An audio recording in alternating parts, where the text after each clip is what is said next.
Alors, c'est quoi le problème? Eh bien, il y a de bonnes chances que vous ne sachiez pas faire cette texture. Ou celle-ci. Vous ne voyez pas le problème? Allez, un cas simplifié. Rien de particulier, ça vous semble facile? Eh bien, c'est ce que je me suis dit, jusqu'à ce que j'ai eu à le faire. CG South, share our knowledge, grow together.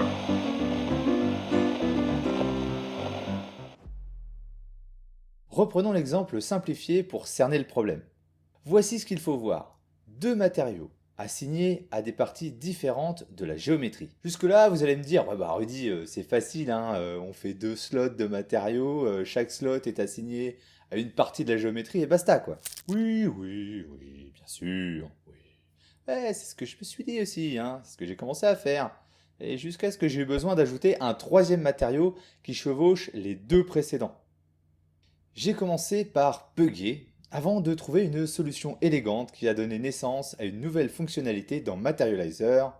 Je vous explique tout. N'utilisez qu'un seul et unique matériau. Voici quelques mots loin d'être évidents à mettre en place. Alors, téléchargez le fichier de départ pour me suivre. Les liens sont comme d'habitude en description. Commençons simplement avec l'ajout d'un matériau dans lequel nous allons demander dès le départ deux couches. La première couche sera le bois.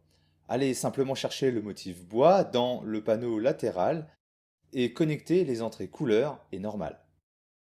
Une petite rotation de 90 degrés et une réduction de la force de la normale suffiront pour l'exemple.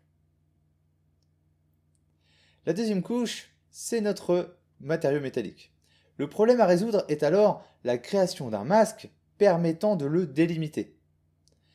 Rendez-vous en Edit Mode et sélectionnez la géométrie devant recevoir le second matériau. Utilisez le Vertex Group que je vous ai créé afin de tout sélectionner en un clic. Ou alors, entre nous, hein, il n'est pas bien préparé quand même ce tutoriel. Non mais c'est vrai, j'aurais pu vous laisser galérer à tout sélectionner comme ça à la main. Hein. Je pense que je vous facilite trop la vie en fait. Hein. Les add-ons, les fichiers pré-mâchés là. Hein. Je devrais pas, ça va vous rendre feignant ça. Hein. Bon, en tout cas, si vous voulez que je reste gentil, hein, n'oubliez pas de vous abonner. Hein. Sinon le prochain coup, eh ben, je vous laisse dans la galère. Hein. Voilà. Revenons à notre sélection. Une fois faite, passez en mode Vertex Paint. Si vous n'avez pas comme moi cette barre d'outils, vous pouvez la faire apparaître avec un clic droit et l'option Show Tool Settings. Choisissez une couleur, n'importe laquelle, cliquez sur l'icône Face et allez dans le menu Paint pour déclencher la fonction Set Vertex Color. Revenons-en à notre matériau pour exploiter ce que nous venons de faire.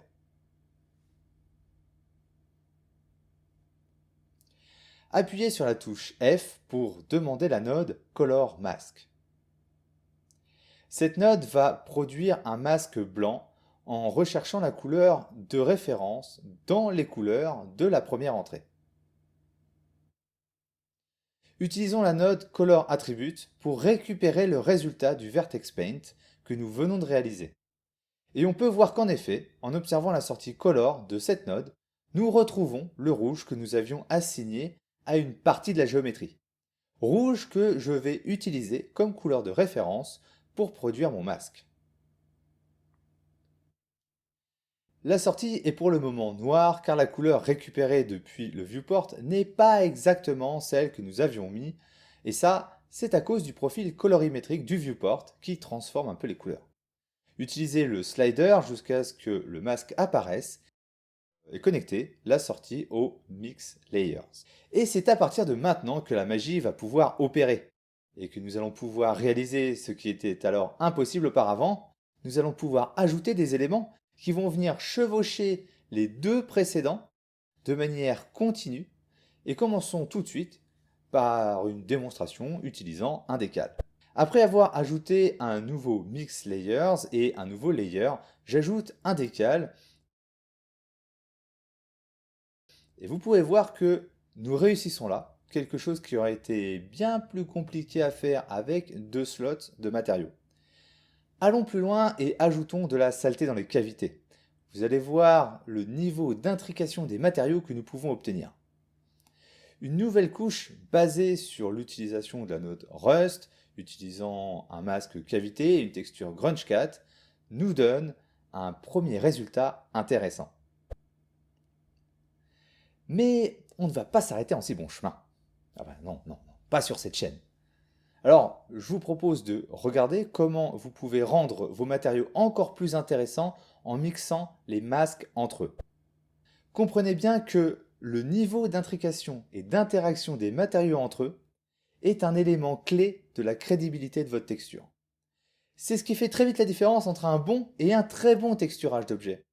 Sans interaction, vous pourrez avoir les meilleures textures du monde, votre objet semblera toujours en dessous de la réalité, car dans le monde réel, rien n'est isolé. Je m'emporte un peu, mais c'est qu'il s'agit d'un élément crucial. D'ailleurs, les prochains tutoriels sur le texturage mettront l'accent sur ces interactions qui donnent tellement de réalisme au texturage. Donc, une fois de plus, n'oubliez pas de vous abonner si vous ne voulez pas rater ça. Alors, il n'est pas sympathique, hein, pour un saut texturé en 5 minutes?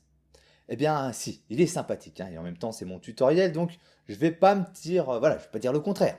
Eh bien, voilà, un nouvel outil, une nouvelle technique dans votre boîte à outils. Je vous dis à bientôt, et n'oublions pas, on se lasse de tout, sauf d'apprendre. Bye bye.